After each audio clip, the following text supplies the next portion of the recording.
party. And, they had an opportunity to shine. Some of them did. Nikki Haley, to me, shined. Her answer on abortion, every Republican should be reading that and trying to understand it and follow it, because it was, Republicans have not had an answer to the abortion issue since Roe v. Wade was overturned.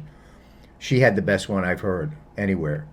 And in addition to that, I think she scored other points as well. You had others who I personally like Tim Scott, that, kind of seemed to fade away.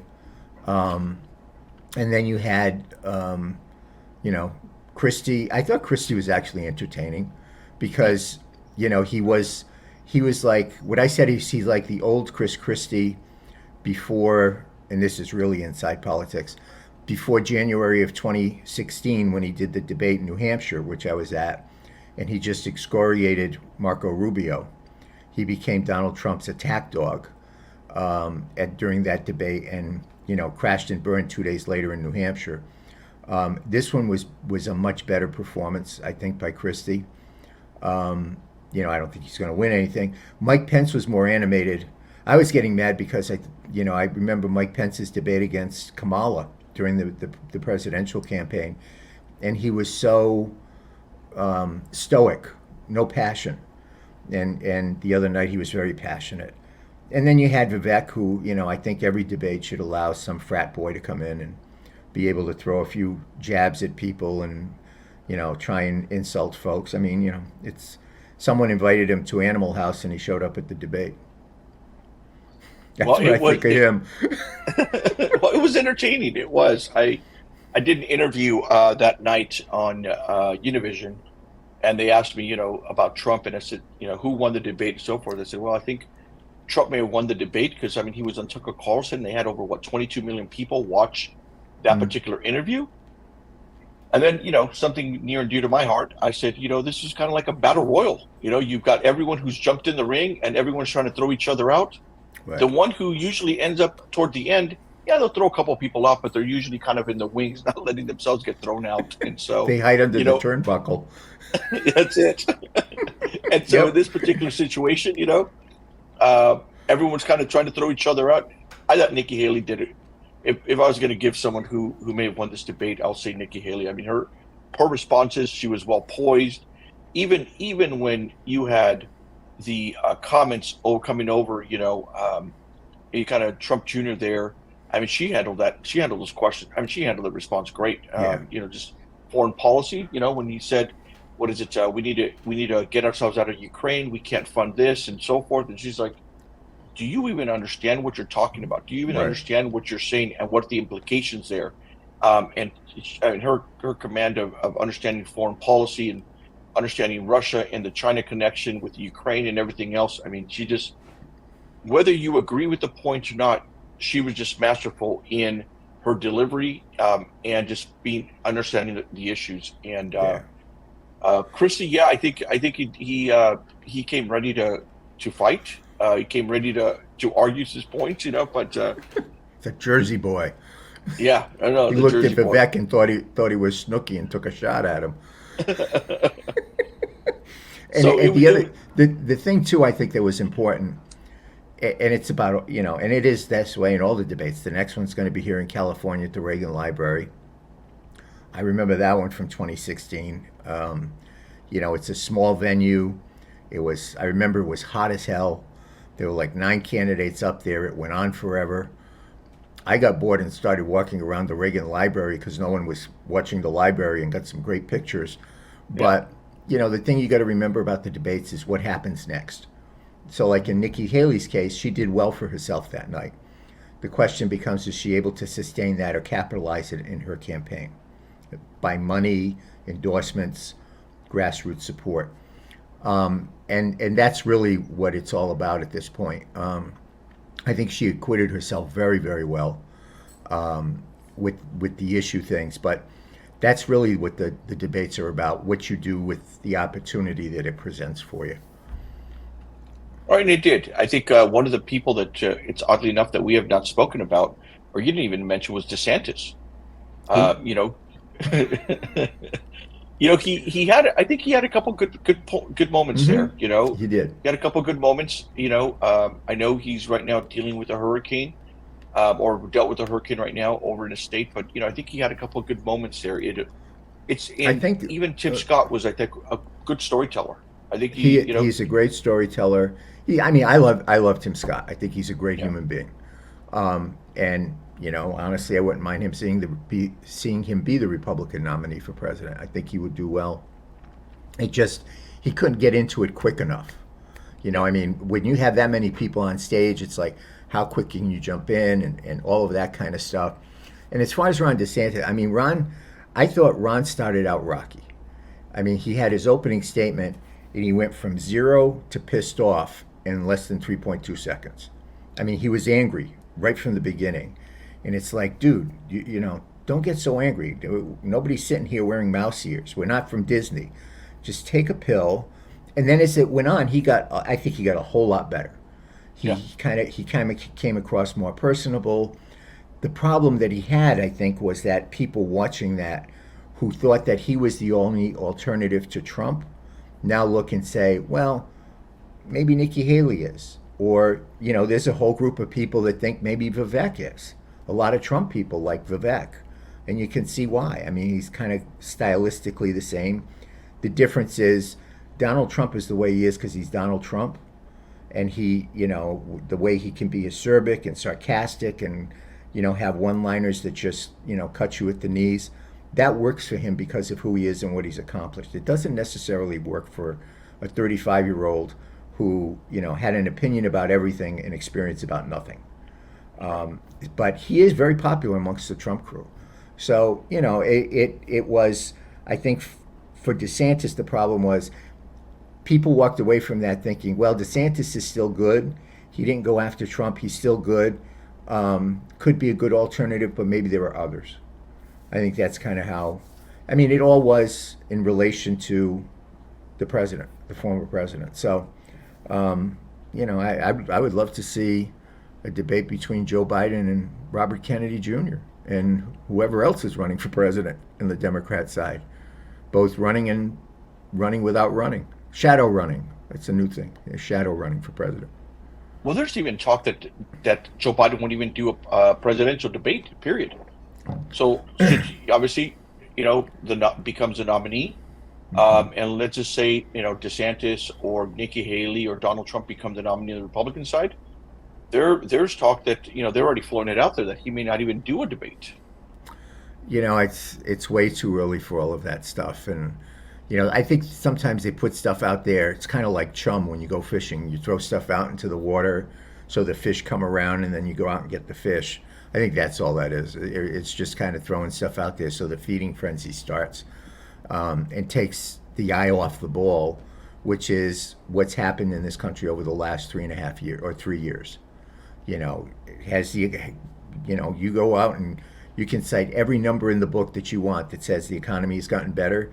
You go talk to families, it ain't gotten, to them inside, in their heart, in their gut, it has not gotten better. They're as scared as they've ever been Or about nor the what gas, happens nor if the they gas lose pump. job, gas pump, food store, hospital, healthcare costs, all of that kind of stuff.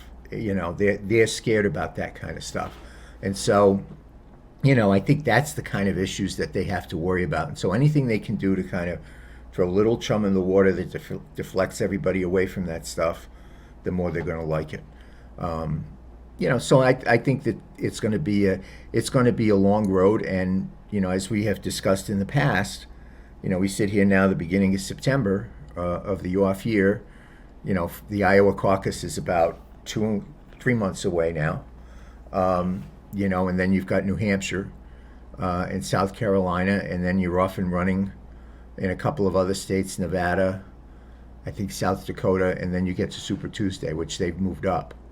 And, that's so this thing will be over by March of next year, as opposed to in other times. And it's entirely possible that by the time you get to March of next year, and you kind of forecast ahead, you could, if you're going to do that, you better take some Excedrin because you have no idea what the hell the landscape is going to look like in March of 2024. I mean, will Joe Biden be running? Will he be healthy enough to run? And I don't say that from a wishing him ill standpoint, but just, you watch him, and we all have had elderly parents and grandparents that become frail and all that kind of stuff, and he is. I can't deny that. Will Trump, who is, 55 points ahead right now, will he be the nominee? And if he is, that's about the time all his some of his trials start. Okay, let's go right into that, Mike. You bring up. I didn't do it. No, I didn't do it. No, I just want to be clear. You've got all these indictments that just came in. Secret documents. Secret documents, right there. Yes, you got all these indictments came in. You got 19 people that got indicted with in Georgia, 19 people in Georgia, and so what is the timeline for all these things? It's there's discussion, amongst some governors and other politicals that, he is banned from running for president. There's question as to, when these trials get started, and, what type of impact does this have over to not just him running for president, but also the timing of all these things. And so, what's your kind of, I know you've been speaking to folks from the Republican National Committee, speaking to folks, different think tanks that are Republican based. So what's their thoughts? What are you hearing? I think the first thing, let's talk about something you just mentioned in passing, which I think is important. It's one of those things with the chum. The Democrats are saying, some of the Democrats are saying, well, he shouldn't even be on the ballot because of the 14th Amendment. Well, if you look at the 14th Amendment, it clearly states that you either have had to be convicted of impeachment or convicted of a crime. And then if you look at two other things in the history of the 14th Amendment, both of the things that stated that you could be disqualified from office if any of those two things happen, which they have not. But even if they were, there's two separate instances in the history of that amendment where those things were repealed by Congress. So there really isn't a whole, to me, I think that's another red herring to make people think that, and to cause him aggravation and get in his head. But I don't think there's any substance to it whatsoever. Now, in terms of the timeline, each trial has, its own timeline. The one that they're trying to move on the quickest is the one in Georgia, which is a state trial. And that's why you saw in that case, he had to actually go to a jail, Fulton County Jail, as opposed to going to a federal courthouse, which he did in New York and which he did in Florida. And, in Fulton County, you've got a Democrat prosecutor who has a long political history of activism within the Democrat Party, and activism to the point of supporting people like Stacey Abrams, who is an election denier. She refused to concede in 2018 when she lost her election. And even when she was running this last time, continued to refuse to concede that she lost the last election. So that one is more political and more, I think, on a faster track than anything that's a federal trial, just by the nature of it being a state trial. The issue there is going to be, all of the other different co-defendants in that case, because there are 19, and the others, it's just him, it's just the president.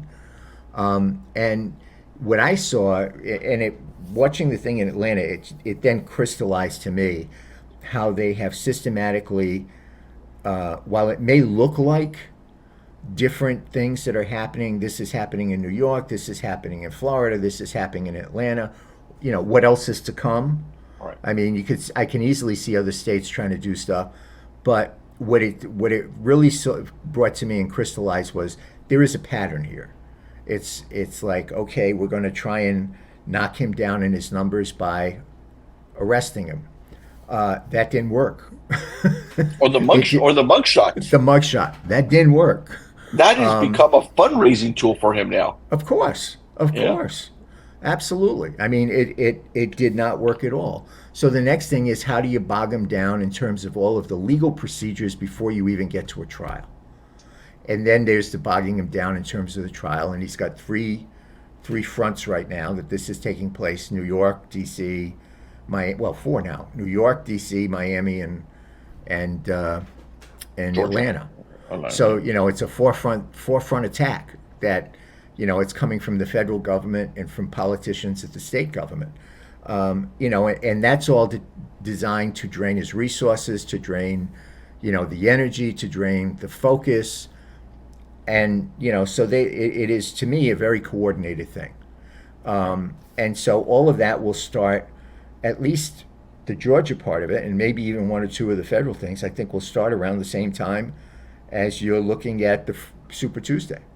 Yeah. And so you have the potential that, again, because of the compacted schedule, you could have Super Tuesday, people vote, Republicans make him the nominee, and then after the fact, who knows what happens with a jury. Although, Right. one of the things I don't understand is how you can get an impartial jury. Hmm. I mean, how do you get an impartial jury? I don't know, because everybody has an opinion. Right. But there's no doubt that, in my mind, looking at it, it is definitely a coordinated thing. I do believe that, and we'll see what happens. But I think that's the idea: is to drain him not only from attention and focus and resources, but also, I think the mistake they're also making is they think it drains him politically. They also think they think it drains him mentally. I mean, I know people from my work days that have the same mentality that he has. It does just the opposite. It would drain me and you, I think. Yeah. If you had four trials pending over your head, I'd be in the bathroom 23 hours a day. But someone like him and people like him who I have known very well, they are energized by that. Yeah. It has the complete opposite effect. So it's the best is yet to come. So you talk about a state trial. Was there a need to go bring him in there and do the mugshot, to do the to release all that information? I know, because even now you've got a lot of folks. He put in there his weight was 215, and he so now online everyone is saying, okay, this athlete is same height, 6'3", 215. Yeah, Aaron Rodgers and, is 215. It's yeah, like yeah. he has the discount double check. Did they have to do it? No, they didn't have to do it. I mean, he's the most one of the most recognized people in the world. They wanted to do it because they said, we want to treat him like every other person that comes through here. Well, which is bullshit, because not every other person that comes through here comes through in a motorcade. Not everybody comes in there with all their attorneys. Not everybody comes in there with the press flying overhead. And by the way, I don't think the poor schmo that's in there that got caught robbing a 7-Eleven when he walked in was able to say, that weighs 300 pounds, was able to say, hey, I weigh 200 or 150, Right. Self-reporting your weight. So all of that is kind of like, I think, just show by the prosecutor Right. there.